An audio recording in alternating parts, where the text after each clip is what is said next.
오늘은 마가복음서 10장 32절 말씀부터 34절의 말씀입니다.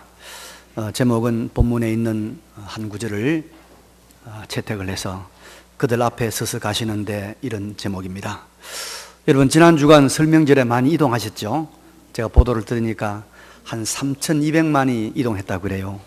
굉장한 우리가 사건들이죠. 근데 이렇게 많은 분들이 이동을 했지만은 이동을 하시는 분들의 마음을 제가 한 두 가지로 분류할 수 있을 것 같아요. 한 종류의 마음은 시집의 쓴맛을 걱정하며 가는 이 며느리들의 마음, 두려움과 걱정, 이런 마음이 있을 것이고, 또 한 마음은 정든 고향과 사랑하는 부모님을 만나러 가는 그런 기대와 즐거움을 가지고 가는 아들의 마음, 아마 크게 분류하면 두 마음으로 분류할 수 있을 것 같아요. 같은 기성길이었지만은 생각은, 그 마음속에 있는 생각은 판이하게 달랐을 것입니다. 오늘 본문에서도 그런 비슷한 분위기를 느낄 수가 있습니다. 예수님과 제자들이 예루살렘으로 지금 올라가십니다. 그런데 이 행렬에서 예수님과 제자들의 마음은 아주 달랐어요. 판이하게 다릅니다. 제자들은 시집의 쓴맛을 보러 올라가는 며느리들처럼 가기가 싫었습니다. 놀랍고 두려워서 꺼리는 마음이었습니다. 왜냐하면 예수님이 일찍부터 이렇게 말했습니다. 자신은 예루살렘에서 유대의 교권자들과 대제사장들, 장로들에게 미움을 받아 죽게 될 것이다 라고 말씀했습니다. 소위 말하는 예루살렘에서의 순환 예고를 두 번이나 미리 하셨습니다. 이 말을 들은 제자들이 예루살렘으로 올라가기가 좋겠습니까? 아주 꺼려지는 그런 마음이겠죠. 오늘 본문에도 예수님이 또 말씀합니다. 33절에 보라, 우리가 예루살렘에 올라가노니 인자가 대제사장들과 서기관들에게 넘겨짐에 그들이 죽이기로 결의하고 이방인들에게 넘겨주겠고 그들은 능욕하며 침뱉으며 채찍질하고 죽일 것이다 라고 예수님께서 말씀을 하고 있습니다. 그러니 아무리 선생이시오 주님이지만은 또 예수님이 가자고 해도 제자들의 마음은 편할 리가 없습니다. 그래서 여기 놀라고 두려워한다 이렇게 말하고 있습니다. 그런데 본문을 보면 정작 예루살렘으로 고난받고 올라가서 고난을 받고 죽임을 당하게 되는 당사자인 예수님은 다릅니다. 다른 모습을 보이고 있어요. 32절 보니까 예루살렘으로 올라가는 길에 예수께서 그들 앞에 서서 가시는데, 제자들 앞에 서서 가신다 이렇게 말하고 있습니다. 가기 싫어하는 제자들을 이끌고 앞장서서 가시고 있다는 것입니다. 마치 무슨 상을 받으러 가는 것과 같이 적극적으로, 능동적으로 자원하는 모습을 보이면서 예루살렘으로 예수님이 앞장서서 가고 있습니다. 예수님은 예루살렘에서의 자신의 고난과 죽음, 바로 십자가의 고난과 죽음을 알고 있었지만은 그것을 예수님은 회피하거나 그것을 싫어하지 않으셨습니다. 오히려 기다리고 기다리던 것을 드디어 받는 사람처럼 적극적으로 그것을 받아들이고 있는 모습을 볼 수 있지 않습니까? 그럼 여러분, 예수님은 왜 이런 모습을 보이셨을까요? 다른 제자들은 다 싫어하고 두려워하고 놀랐는데 예수님은 앞장서서 예루살렘에 올라가는 이 모습을 보이셨을까요? 그리고 이 예수님의 모습과 태도가 오늘 우리에게 주는 메시지는 무엇일까요? 이것을 함께 우리가 생각해 보도록 하겠습니다. 첫째는 예수님은 이 예루살렘에서의 고난과 죽음, 그분의 십자가는 바로 하나님의 뜻을 이루는 것이었기 때문에 예수님은 올라가시려고 했습니다. 그분의 십자가는 그가 사랑하는 하늘에 계신 아버지의 뜻을 이루는 것이었어요. 마태복음 16장 13절 이하를 보면 예수님께서 가이사라 빌립보 지방에 이르렀을 때 제자들에게 묻습니다. 사람들이 인자 나를 누구라고 하느냐 뭐 여러 대답이 나오는데 예수님께서 너희는 나를 누구라고 하느냐, 누구라고 생각하느냐 물으니까 그 유명한 베드로의 신앙 고백이 나오지 않습니까? 주는 그리스도시요 살아계신 하나님의 아들이시니이다. 얼마나 우리 교회의 최초의 신앙 고백을 하게 되는 것이죠. 예수님께서 칭찬하시고 비로소 그때 자신의 순환받을 것, 예루살렘에서 고난받을 것을 제자들에게 예고를 합니다. 예루살렘에 올라가서 장로들과 대제사장들과 서기관들에게 많은 고난을 받고 죽임을 당할 것이고 그리고 제3일에 살아나야 될 것을 말씀을 하십니다. 그런데 이 말을 들은 베드로가 예수님 붙들고 항변하면서 이렇게 말합니다. 주여 그리 마옵소서, 이 일이 결코 주님께 미치지 아니하리이다 합니다. 이때 예수님께서 베드로에게 뭐라고 하시죠? 여러분, 사탄아, 바로 직격탄을 날리며 사탄아 내게로 물러가라. 너는 나를 넘어지게 하는 자로다. 내가 하나님의 일을 생각하지 아니하고 도리어 사람의 일을 생각하는도다. 예수님의 십자가 지는 것은 하나님의 일, 하나님의 뜻이었습니다. 하나님의 뜻이었습니다. 이것은 아담의 타락으로 죄와 비참과 사망에 처하게 된 인간을 불쌍히 여기시고 구원하시려는 하나님의 큰 뜻이었습니다. 아니, 영원전 하나님의 작정 속에 있는 하나님의 의지, 하나님의 뜻이었던 것입니다. 그래서 여러분, 구약 성경을 보면 수도 없이 많이 하나님의 아들 예수 그리스도가 십자가를 져야 할 것을 말씀하고 있지 않습니까? 그래서 예수님은 하나님의 뜻을 이루는 십자가였기 때문에 기쁨으로 그 십자가를 지러 예루살렘으로 올라가자고 하면서 앞장서서 가신 것입니다. 여러분, 우리도 하나님의 뜻이라고 하면 그것이 비록 고난이나 슬픔이나 또 수치나 혹 죽음일지라도 기꺼이 지고 가리고 해야 합니다. 왜냐하면 베드로전서 1장 24절에 모든 육체는 풀과 같고 모든 영광은 풀의 꽃과 같으니 풀은 마르고 꽃은 떨어지되 오직 주의 말씀은 세세토록 있도다. 주의 말씀, 주의 뜻은 세세토록 영원히 존재하기 때문입니다. 여러분, 주의 뜻대로 사는 것이 그것이 처음엔 어리석어 보이고 미련해 보일지 모르지만 그것은 영원히 가는 것입니다. 세월이 가도 후회가 없는 것입니다. 갈수록 빛나고 유익하게 하는 것입니다. 하나님의 뜻대로 십자가를 지신 예수님은 영원히 빛나는 중보자의 영광을 받지 않았습니까? 하나님의 뜻대로 사는 것이 영원히 빛나는 존귀한 아름다운 것이었단 말이에요. 그래서 예수님은 십자가를 지러 올라가는 그것이 하나님의 뜻이었기 때문에 앞장서서 간 것이다 이 말입니다. 남유대 왕국의 여러분, 말기에 바벨론 제국이 침공을 했습니다. 유다 왕국의 그 부패와 제약과 우상 숭배 때문에 하나님께서 바벨론을 들어 몽둥이를 쓰는 것이죠. 그때 하나님의 뜻이 무엇이었습니까? 자존심도 버려라, 부끄러움도 버려라, 모든 걸 내려놓고 항복하라. 그게 하나님의 뜻이었습니다. 그런데 시드기야 왕은 항복을 거부하고, 그죠? 군사를 모으고 힘을 모아서 백성들을 동원해서 싸웠습니다. 싸웠지만은 결국은 그가 포로가 되고 자기가 본 눈앞에서 사랑하는 아들이 죽임을 당하고 두 눈이 뽑히고 나라가 망하고 성전이 파괴되는 엄청난 비극을 겪었습니다. 그러나 하나님의 뜻대로 부끄럽지만은 자존심이 꺾이지만은 항복했던 사람들은 다시 나라를 세우는 하나님의 긍휼을 입게 되지 않습니까? 여러분, 하나님의 뜻에는 생명이 있고 승리가 있고 모든 존재가 유익하게 되는 길이 있는 줄로 믿습니다. 하나님의 뜻을 따라가요. 우리가 이 자연계에도 여러분 하나님의 세우신, 하나님께서 정해준 하나님의 뜻이 있어요.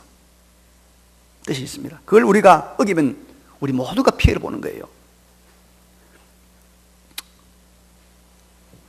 이 바다에는 여러분 약 5만 종의 플랑크톤이 있답니다. 고기들이 먹는 아주 미세한 플랑크톤이 있는데, 이것이 이 플랑크톤이 수십억의 해양 생물들의 먹이가 되고, 더 놀라운 것은 이 바다 표면에 있는 이 식물성 플랑크톤들이 말이죠, 광합성을 통해서 세계의 산소 절반을 생산된다는 거예요. 그런데 이게 하나님의 이제 이 섭리와 뜻인데, 사람들이 바다를 오염시키고 갯벌을 훼손하고 이러면 결국은 뭡니까? 산소가 부족하면 인간 죽는 거 아닙니까? 생물체가 죽는 거 아닙니까? 모든 생명의 시작은 플랑크톤이라는 말이 있는데, 곳곳마다 하나님께서 세우는 하나님의 뜻이 있어요. 우리가 그 뜻을 따라야 됩니다. 그 뜻을. 우리가 사는 길, 복된 길, 잘 되는 길은 모든 영역, 모든 면에서 하나님의 뜻을 찾아 기쁨으로 그 뜻에 순종하는 것인 줄로 믿습니다. 그러므로 우리는 하나님의 뜻이라고 하면 그 길이 비록 지금은 가시밭길이고, 지금은 순환의 길이고, 지금은 어려움의 길이고 수치의 길이라도 미래에 확실한 보장이 있다는 것을 믿고 확신하고 담대히 앞장서서 걸어가시는 우리 모두가 되시기를 바랍니다. 두 번째로, 예수님이 저희들과 함께 예루살렘으로 올라가는 그 길에 앞장섰던 이유가 있습니다. 거기가 행렬의 행선지의 최종 목적지가 예루살렘이었기 때문입니다. 오늘 본문에도 예루살렘이라는 말 2번에 나옵니다. 이제 예수님이 예루살렘에서 죽게 된 거예요. 예루살렘에서. 여러분, 예수님의 이 예루살렘에서의 죽음은 굉장한 의미, 인류 역사에 아주 중요한 의미가 있습니다. 누가복음 13장 33절에서 예수님은 이렇게 말씀을 하고 있습니다. 그러나 오늘과 내일과 모레는 내가 갈 길을 가야 하리니 선지자가 예루살렘 밖에서는 죽는 법이 없느니라. 하나님의 위대한 선지자로 오신 예수 그리스도가 예루살렘 밖에서는 죽는 법이 없느니라 말씀하고 있습니다. 히브리서 13장 11절 이하 보면 이런 말씀이 있어요.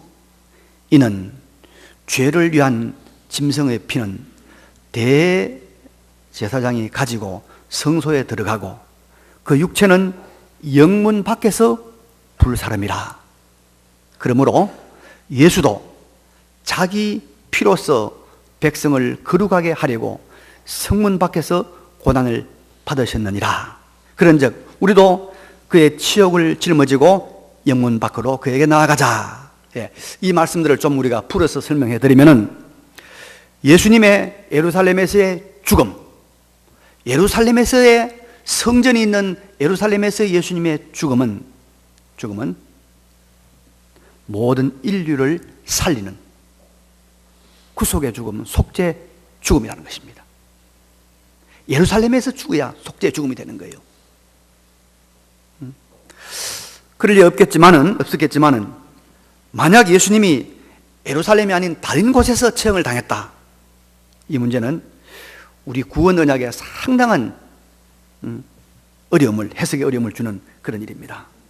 그래서 예수님은 자신의 죽음이 예루살렘에서 이루어지기를 간절히 소원했습니다.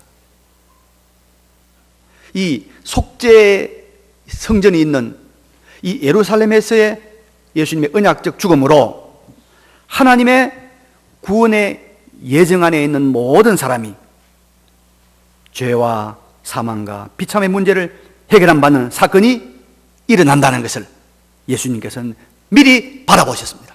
예루살렘에서의 죽음이야말로 속죄의 죽음이다. 참된 속죄의 죽음이다. 그래서 예수님은 예루살렘에 올라가시길 원했던 것입니다. 제가 수년 전에 우리 교단에서 요직이라고 할 수 있는 총회장과 또 학교법인 이사장을 지낸, 그러다가 은퇴를 하신 아주 우리 교단의 원로 목사님을 제가 만날 기회가 있었어요.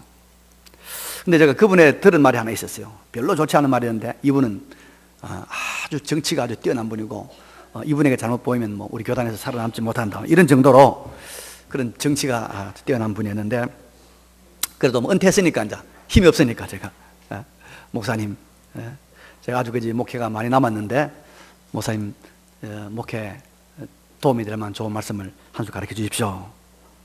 목사님 목회를 이제 마치고 나니까 제일 아쉬운 것이 무엇입니까? 제가 그래 물었단 말입니다. 그러니까 목사님 뭐라고 하시냐면은 이 교회 정치 구단의 말씀입니다. 네. 아쉬운 게 있습니다. 사랑하지 못한 것이 가장 아쉽습니다. 더 사랑해야 되는데, 더 많이 사랑해야 되는데 사랑하지 못한 것이 가장 아쉽습니다. 제 가지고 있는 선입관과는 너무 다른 말씀 하셨어. 제가 그 말씀을 가슴에 담아두는데 작년인가 그분이 돌아가셨어요. 돌아가셨는데, 여러분, 우리가 잘 아는 고린도전서 13장이 사랑장 아닙니까? 사랑의 송가 아닙니까? 그 사랑의 송가 제일 마지막에 이렇게 말씀하고 있죠. 믿음, 소망, 사랑, 이 세 가지는 항상 있을 것인데 그 중에 제일은 뭐라고요? 사랑이다. 사랑이에요. 하나님이 어떤 분입니까? 하나님이 어떤 분입니까? 하나님이 어떤 분인가를 딱 한마디로 말하면 하나님 뭐죠? 사랑이시라. 하나님 어떤 분인가? 여러분 묻고들랑 그렇게 말하십시오. 하나님은 사랑이시라. 야, 너 교회 다니는데 하나님 어떤 분이야? 하나님은 사랑이시다. 그런 말씀하시기 바랍니다. 하나님 사랑이시다. 하나님 사랑이시다. 그러면 여러분, 사랑이 무엇일까요? 정말 모든 것을 다 기울여 우리가 이루어야 할 이 사랑이 무엇입니까? 사랑은 다른 사람을 살리는 것입니다. 다른 사람을 성공시켜주는 것입니다. 다른 사람을 구원해 주는 것입니다. 그게 사랑입니다. 다른 사람입니다. 나가 아니에요. 그래서 제가 가끔씩 자녀 사랑을 너무 그렇게 하지 말라고 강조하는 게 뭐냐 하면, 자녀는 자기의 연장선상에 있기 때문에 자녀 사랑은 사실은 다른 사람 사랑하고 하나님 진정한 사랑은 좀 거리가 있어요. 그거 잘 분별해야 됩니다.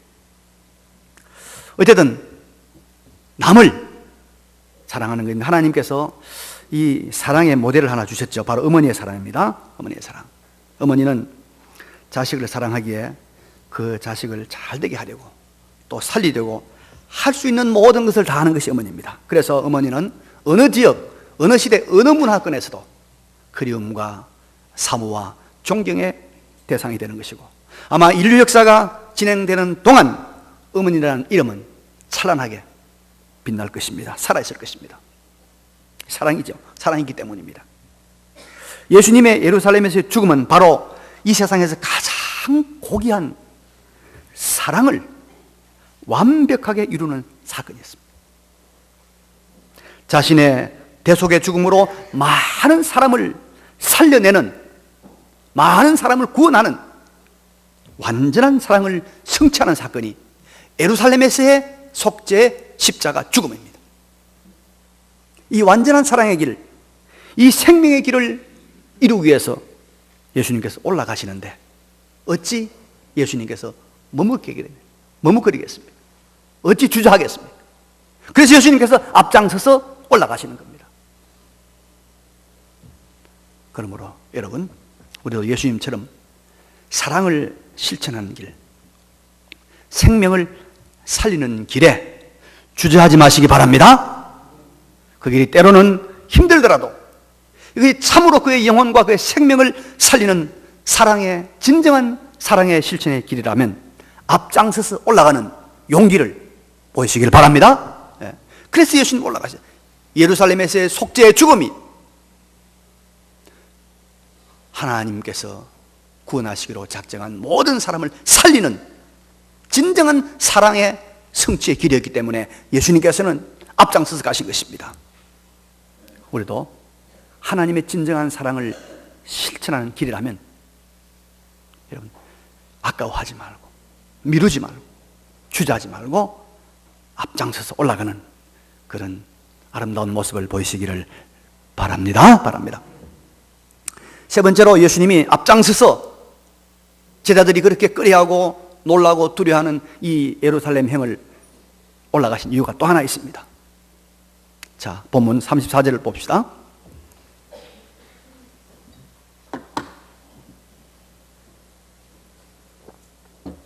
그들은 능욕하며 침 뱉으며 채찍질하고 죽일 것이나, 그 다음에 시작. 그는 3일 만에 살아나리라 하시니라. 예, 예수님은 3일 만에 살아날 것을 미리 아셨습니다. 예수님이 예루살렘에 올라가실 때 그분은 두 가지를 미리 바라보셨죠. 자신의 십자가 죽음을 통한 온 인류의 속죄, 구속, 이거 바라봤습니다. 그리고 또 하나, 부활의 세계였습니다. 부활의 세계를 바라봤어요. 자신의 부활은 물론 자신이 부활의 첫 열매가 되심으로 전개될 그의 백성의 부활의 세계를 예수님은 미리 바라보았던 것입니다. 내가 올라가서 십자가의 죽음으로 말미암아 3일 만에 내가 부활하고 그 뒤에 나를 믿는 모든 사람들이 부활할 것이라고 하는 이 부활의 세계를 예수님께서 바라보았단 말이에요. 그러니 예수님께서 앞장서서 가신 것입니다. 여러분, 기독교는 부활의 종교입니다. 우리의 구주 예수 그리스도는 죽은 자 가운데서 3일 만에 확실하게 부활한 줄로 믿습니다. 그리고 승천하시고 그리고 성령을 보내셔서 성령으로 우리 안에, 우리 곁에 영원히 함께 하시는 분이 예수님입니다. 예수님은 우리 안에, 우리 곁에 영원히 우리를 떠나지 아니하시고 우리 함께 하시는 분이 예수님입니다. 그리고 그를 믿는 우리 모두가 다 예수님처럼 부활할 것입니다. 부활. 예수님은 부활의 영광 세계가 펼쳐질 것을 아셨어요. 그래서 예루살렘으로의 행진을 적극적으로, 능동적으로 재촉하셨던 것입니다. 여러분, 우리에게 예수 그리스도로 말미암는 부활의 세계가 있다는 것이 얼마나 감사하고 얼마나 소망이 있고 얼마나 다행인지 모릅니다. 여러분, 제가 칼럼에도 글을 썼습니다. 누나의 소천이란. 제게는 어머니 같은 누님을 제가 어제 땅에 묻고 왔습니다. 저보다 10살 많은 나이니까 아직은 더 살아도 되는 나이입니다. 제가 사랑을 많이 받은 사람이라서 그런지 기억이 나서 얼마나 마음이 아픈지, 이렇게 사랑하는 누나가 없다고 생각하니까 가슴이 답답해하고 숨이 막히더라고요. 그래서 이 슬픔이 병이 되는구나, 그런 것을 경험을 했어요. 근데 마지막 하간 예배를 드렸는데 목사님이 설교를 했어요. 거기에 목사님이 이런 설교 하더라고요. 여러분, 우리가 다 예수님이 오시면 완벽한 육체, 완전체의 몸으로 부활할 것입니다. 사망과 죽음이 완전히 삼킴받은 영원한 부활의 세계가 올 것입니다. 이 말씀을 듣는데 그것이 아멘으로 다시 한번 아주 강력하게 저에게 새겨지면서 그 마음의 슬픔이나 이런 모든 답답한 것들이 확 사라지는 그런 느낌을 받았어요. 이제 마지막 이제 매장을 했으니까 관을 놓고 이제 관을 다 이렇게 안장을 한 다음에는 그 취토라는 거 하잖아요. 삽으로 흙을 떠가지고 이제 그 남편이 또 먼저 뿌리고 아들들이 뿌리고, 우리도 이제 동생들도 뿌리는데 제 차례가 됐어요. 막 울고 뭐다 울음바다가 됐는데 제가 이제 삽을 들고 우는 제 조카들을 향해서 울지 마시오. 우리에게는 부활의 세계가 있습니다. 전능하신 하나님께서 반드시 부활시켜 우리가 다시 만날 것입니다. 다시 만날 것입니다. 제가 그렇게 위로를 하고 마지막 기도를 했습니다. 여러분, 우리가 세상 사는 것도 분명히 문제입니다. 골치 아프잖아요. 그래도 세상은 이럭저럭 살아갑니다. 그러나 죽음은 더 큰 문제입니다. 더 큰 문제. 이 죽음의 문제, 죽음 다음의 문제 어떻게 하시겠습니까? 그런데 예수를 믿는 우리에게는 여러분, 죽음의 문제가 없습니다. 우리에게는 영생이 있고 부활이 있는 것입니다. 그래서 예수님께서 말씀했습니다. 나는 부활이요 생명이니 나를 믿는 자는 죽어도 살겠고 무릇 살아서 나를 믿는 자는 영원히 죽지 아니하리라. 할렐루야. 영원히 죽지 아니하리라. 여러분, 이게 예수 믿는 거예요. 예수 믿어가지고 조금 사업 잘 되고 조금 잘 되고 이거는 아무것도 아니에요. 이거는 여러분 세발의 피입니다. 나는 부활이요 생명이니 나를 믿는 자는 죽어도 살겠고. 다 만나는 거예요. 다 부활해서 완전체의 몸으로 우리가 눈으로도 보지 못했고 귀로도 듣지 못했고 마음으로 생각지도 못했던 영원한 복락의 세계에서 전능한 하나님의 능력으로 영원히 기쁨 중에 살아가는 것이 예수 믿은 자의 결과입니다. 여러분, 이 나라가, 이 세계가 이게 있는 거예요. 이게 예수 믿는 거예요. 여러분, 그래서 이 부활의 세계가 예수님의 죽음으로 말미암아 펼쳐질 것을 예수는 미리 보셨기 때문에 예루살렘으로 앞장서서 올라가신 것입니다. 이 부활의 세계가 예수님으로 말미암아서 펼쳐지기 때문에. 그래서 여러분, 우리가 이 부활의 세계가 얼마나 3일 만에 다시 살아나는 부활의 세계, 예수님이 보여주신 부활의 세계. 그래서 바울이 말합니다. 고린도전서 15장에서 만일 그리스도 안에서 우리가 바라는 것이 부활이 없는 다만 이 세상의 삶뿐이면 모든 사람 가운데 우리가 더욱 불쌍한 자라. 그래 말하고 있습니다. 이런 부활의 세계가 우리에게 있음을 믿고 부활의 소망을 가지고 사시길 바랍니다. 예수 그리스도께서 부활의 세계를 열어주시려고 예루살렘에 올라가시고 죽으시고 부활하신 것입니다. 그 부활의 세계가 예수님 눈에 보였기 때문에 가자, 빨리 가자, 틀림없이 가야 된다, 올라가신 것입니다. 이제 말씀을 정리하고 요약합시다. 여러분, 제자들은 싫어하고 제자들은 꺼려했지만은 예수님께서 예루살렘으로 앞장서서 걸어가신 그 모습을 통해서 우리는 적어도 세 가지를 깨달아야 됩니다. 첫째는 뭐입니까? 하나님의 뜻을 이루는 삶을 살아야 되겠다. 하나님의 뜻이 무엇일까? 하나님의 뜻대로 살면 세세토록 있다, 영원토록 있다. 두 번째로, 예수님은 속죄 대속의 죽음을 십자가를 지르고 올라갔습니다. 다시 말하면 이것은 사랑을 실천하기 위해서, 다른 사람을 살리는 사랑을, 생명을 주는 사랑을 실천하려고. 하나님은 사랑입니다. 기독교는 사랑의 종교입니다. 우리 모두가 사랑의 사도가 되어야 됩니다. 사랑해야 됩니다. 사랑해야 됩니다. 그리고 예수님은 뭘 봤습니까? 부활의 세계를 봤습니다. 여러분, 우리에게 부활의 세계가 있습니다. 슬퍼하지 마십시오. 비통해하지 마십시오. 울지 마십시오. 우리에게 부활의 세계, 우리 사랑하는 성도들을 다 만날 날이, 그리고 그들과 영원히 살 날이 우리 앞에 멀지 않았습니다. 멀지 않았습니다. 이게 성경의 진리 아닙니까? 기독교 복음은 여러분 딱 두 마디로 말하면 십자가와 부활입니다. 십자가와 부활입니다. 이런 아름다운, 이런 생명의 자리에 초청해 주신 하나님 앞에 감사하고 이 믿음으로 이 진리로 살아가시는 우리 모두가 되시기를 간절히 바랍니다. 이 말씀 기억하시면서 잠시 결단의 기도를 드립시다. 기도하겠습니다. 걸어가시고 전능하신 우리 아버지 하나님, 은혜와 사랑을